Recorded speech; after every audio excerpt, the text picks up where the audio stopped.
रस्सों में जकड़े इन अपराधियों को देखिए। इनका अपराध इतना था कि जब मंत्री साहब अपने पद का ओथ ले रहे थे, उसी दरमियान इन्होंने अपनी मांग रख दी।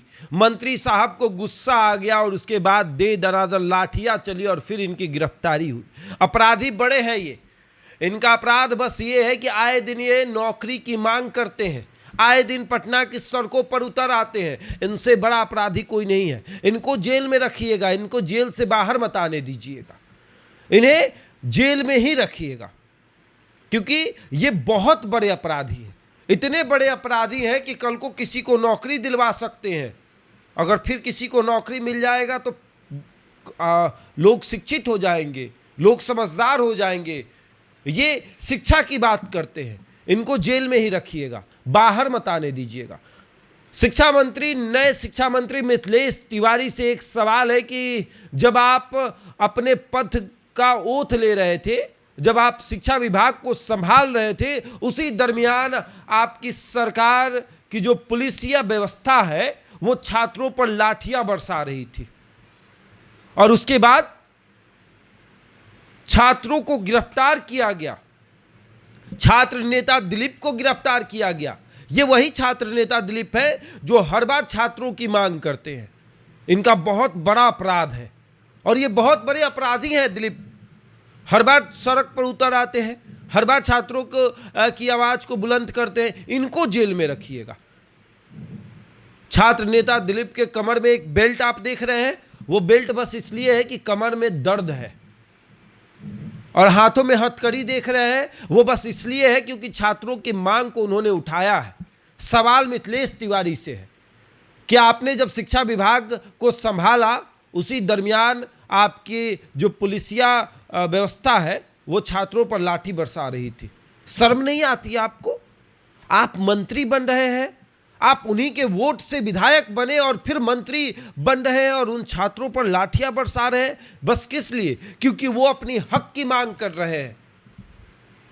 जिस सरकार के मुख्यमंत्री को आप हटाकर अपना मुख्यमंत्री बैठा रहे हैं, नीतीश कुमार से जाकर पूछिएगा। उन्होंने कहा था कि TRE 4 2025 में ही आएगा, तो फिर आया क्यों नहीं?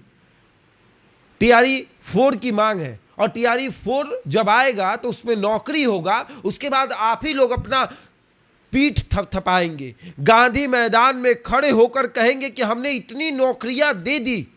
लेकिन आज जब छात्र नौकरी मांगने उतर रहे हैं, 5000 पर आपने अज्ञातों पर केस दर्ज कर दिया। कल को वो कहीं उतरेंगे, किसी भी छात्र को आप अज्ञात समझकर अंदर डाल दीजिएगा, किसकी जवाबदेही होगी? ये नए शिक्षा मंत्री क्या इसलिए बने हैं? शर्म नहीं आती आपको? छात्रों से दुश्मनी। और जिस JP गोलंबर पर छात्रों को पीटा गया है, एक समय था कि उसी जिस JP गोलंबर पर छात्रों को पीटा गया, जिनकी मूर्ति वहां लगी हुई है, एक समय था कि उन्होंने छात्रों को एकजुट करके इंदिरा गांधी की सरकार को हिलाया था। आज आपकी सरकार केंद्र में है, आज आपकी सरकार बिहार में बन चुकी है, बंगाल में मुख्यमंत्री जा रहे हैं और छात्रों पर लाठियां बरस रही है। जिस दिन छात्रों पर लाठियां बरसी, उसके एक दिन पहले उसी गांधी मैदान में मंत्रिमंडल का विस्तार हुआ।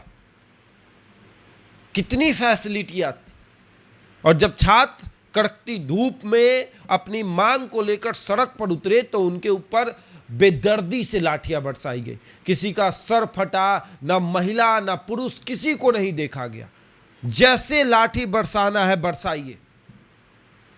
और इस तस्वीर को देखिए, रस्से में बंधे इन अपराधियों को देखिए। इनका अपराध बहुत बड़ा है। इनको जेल में रखिएगा, इनको जेल से बाहर मत आने दीजिएगा, क्योंकि अगर ये जेल से बाहर आएंगे तो फिर मांग करेंगे और फिर नौकरी मांगेंगे, फिर आपको लाठी बरसानी पड़ेगी। लाठी को चोट लगता होगा, इतना लाठी चलता है, लाठी को चोट लगता होगा। बेचारा लाठी करे तो क्या करे, उसको इतना मारिएगा आप लाठी को अरे छात्र पीटिए महाराज, लाठी क्या, किसी और चीज से गोली मार दीजिए, सबसे बेहतर तरीका है। छात्रों को गोली मार दीजिए, न जिंदा रहेंगे न मांग करेंगे। ये हर बार होता है, पहली बार नहीं हुआ। इससे पहले भी शिक्षक अभ्यर्थी जब जब सड़कों पर उतरे हैं उन पर लाठियां बरसाई गई है। टीआरई 1 आया, वो भी लाठी खाकर नौकरी लिए। टीआरई 2 के छात्र भी लाठी खाकर नौकरी लिए। टीआरई 3 के भी छात्र लाठी खाकर नौकरी लिए। टीआरई 4 के बिना लाठी खाए कैसे नौकरी ले लेंगे? सम्राट चौधरी मुख्यमंत्री बने हैं, शर्म तो थोड़ा तो आत्मा चाहिए ना। कल को उन्हीं छात्रों के बीच आप जाकर कहेंगे कि हमने आपको नौकरी दिया, और उसी छात्र में से उठकर कोई कहेगा कि हमको लाठी पहले आपने दिया फिर नौकरी दिया, तो कैसा लगेगा आपको? भगवान ना करे उन छात्रों के बीच आपका बाल बच्चा हो। हाँ सॉरी, आपका बाल बच्चा कैसे रहेगा, वो तो अमेरिका पढ़ेगा ना, माफ़ करिएगा, गलती से ये बात निकल गई। आपका बाल बच्चा तो अमेरिका और इंग्लैंड या फिर और कहीं पढ़ेगा। आपका बाल बच्चा सरकारी नौकरी टीचर थोड़ी बनेगा। आपका बाल बच्चा बिजनेस देखेगा। नेता का बेटा है, नेता भी बन सकता है। लेकिन इन तस्वीरों को देखने के बाद एक सवाल तो उठता है कि मिथिलेश तिवारी जी, अगली बार वोट मांगने जाइएगा तो ये बात जरूर कहिएगा कि हमने छात्रों पर लाठी बरसाई, शिक्षा मंत्री बने, कितने छात्रों का सर हमने फोड़ा है, तब जाकर इस पद को हमने सुशोभित किया। बहरहाल इस खबर में इतना है। बने रहे हमारे साथ और देखते रहे द इंडिया टॉप।